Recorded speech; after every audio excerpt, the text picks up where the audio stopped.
النهارده هعمل لكم طريقه الفطير الجميله باقل التكاليف وكله من قلب البيت. تابعوني للاخر.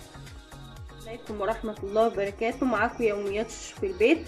هنعمل مع بعض النهارده ان شاء الله وصفه جميله جدا. يعني سميها بقى غدا، تسميها يعني ايه، محتاره ان انتوا تتعشوا ايه، فهتقومي تعملي الحاجه دي.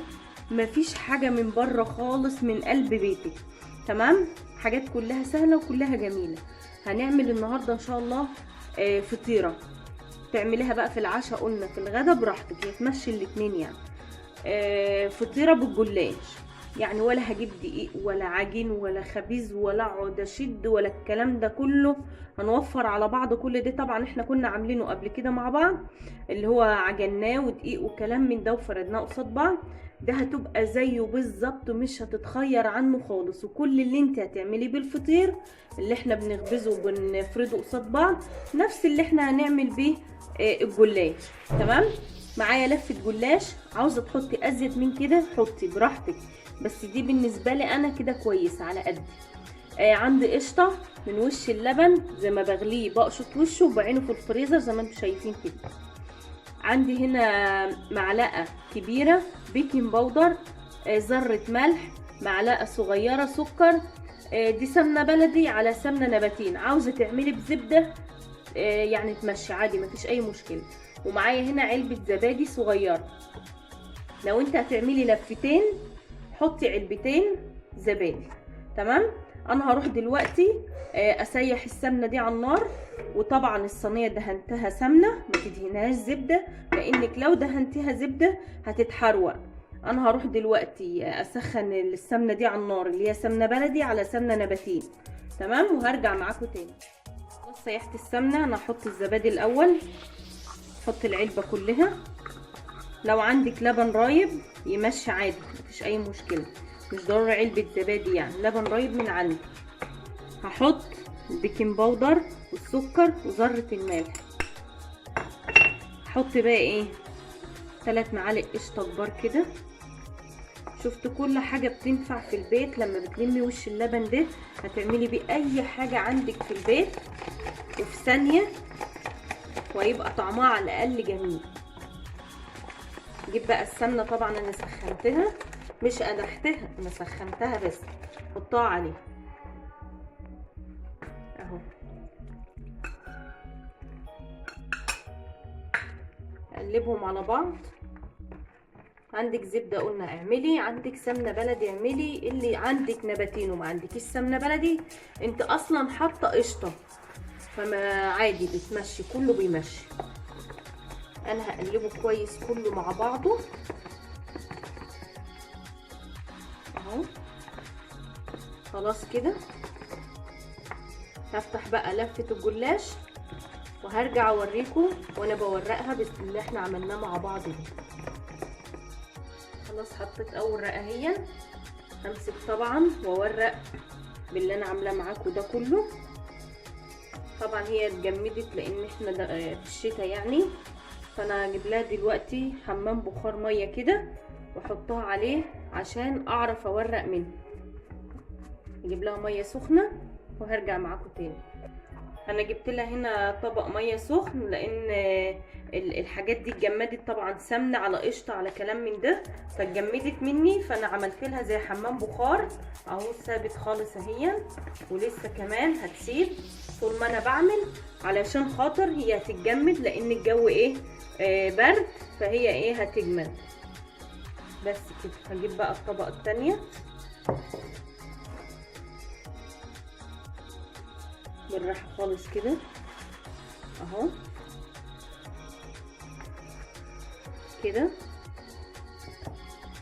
ونجيب طبعا بقى يا ساحت هتعرفي بقى تورقي منها اهو. هتفضلي تعملي كده لحد ما تخلصي اللفه كلها. واهم حاجه ان انتي تكوني تورقي كويس، علشان لو حطيتي اي طبقه ما عليهاش التوريقه بتاعتها دي والخلطه اللي احنا عاملينها دي، يعني هتلزق في بعضها ومش هتبقى بقى ايه فطيره، ده هتبقى عجينه. انا خلاص حطيتها اهو، ورقتها كلها طبعا كله اهو. جيب كمان واحده معاكم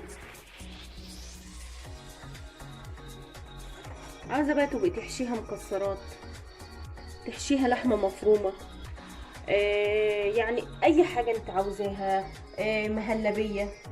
زي مثلا اخر فيديو انا كنت عامله برضو جلاش بس مسكر، عايزه تعمليها كده، حطي في قلب النص المهلبيه او الكاستر او اي حاجه انت عاوزه تحطيها في نصها، بتبقى جميله برضو.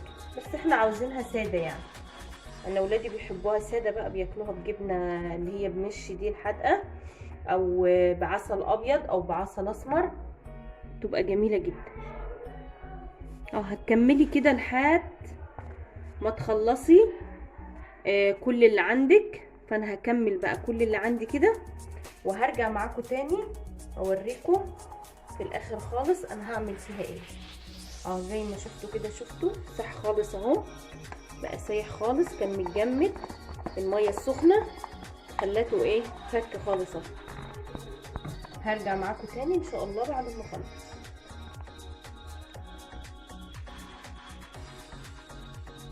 انا خلصت كل الرقات جوه هون، وعندي معلقه قشطه كده قلت احطها جواها برضو تخلي لها طعم كده اهو. وزعيها كويس.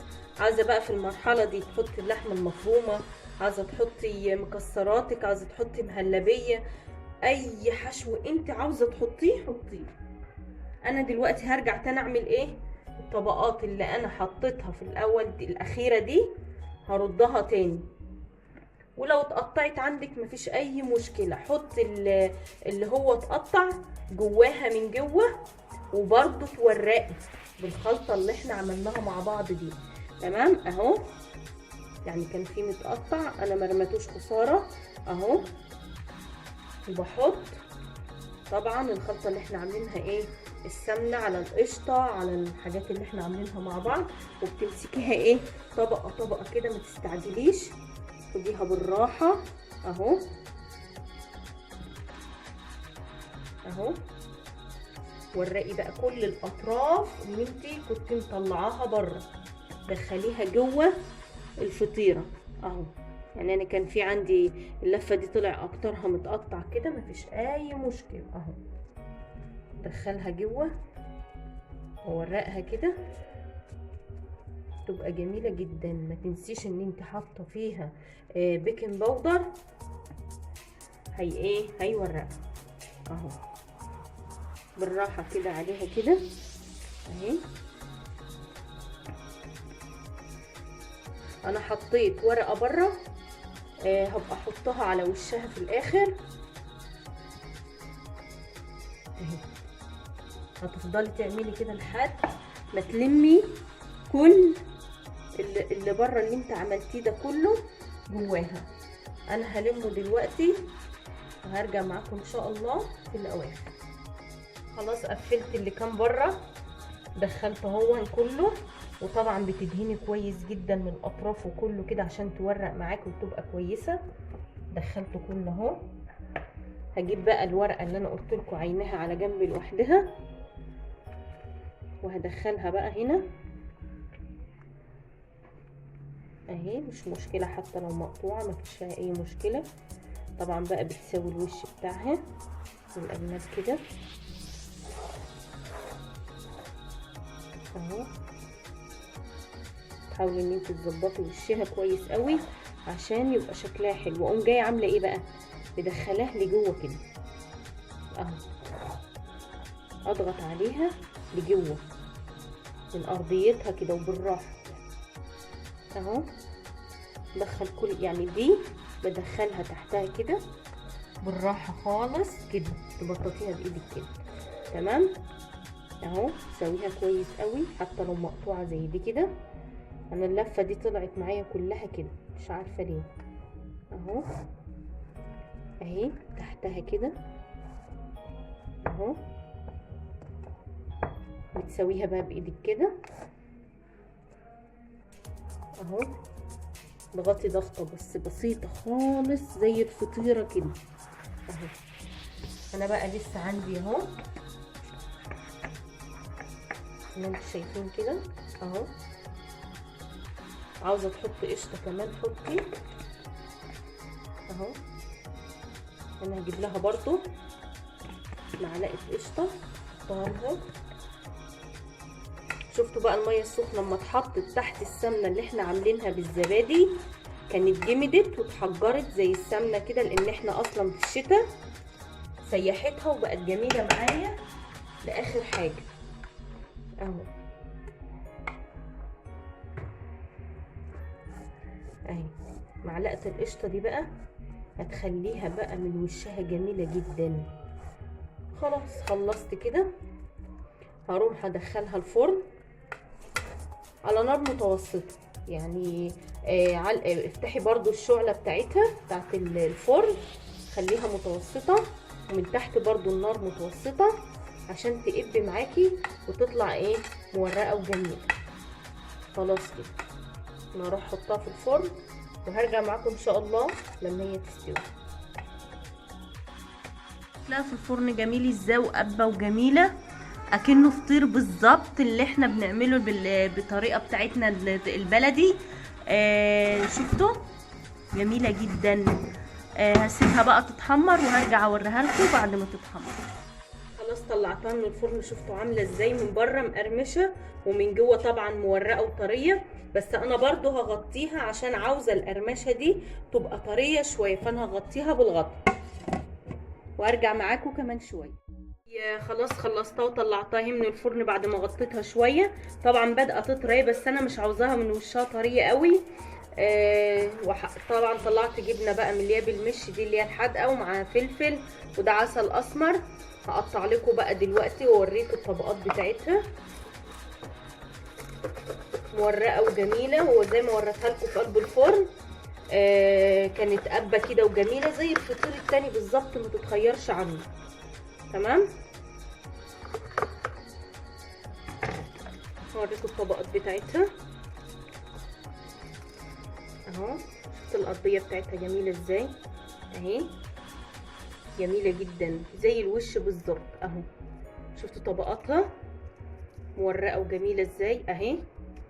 فطير ده ولا مش فطير؟ طبعا فطير. تسلم ايديا وحياة عينيا. والله صينيه فطير جميله جدا اهي. كل الطبقات اللي احنا ورقناها وحطيناها اهي مورقه وجميله جدا. يا رب يكون فيديو النهارده عجبكم. ما تنسوش الاشتراك في القناه وتفعلوا زر الجرس عشان يوصل لكم كل جديد مني، ومعايا هتشوفوا الجديد. ما تنسوش اللايك.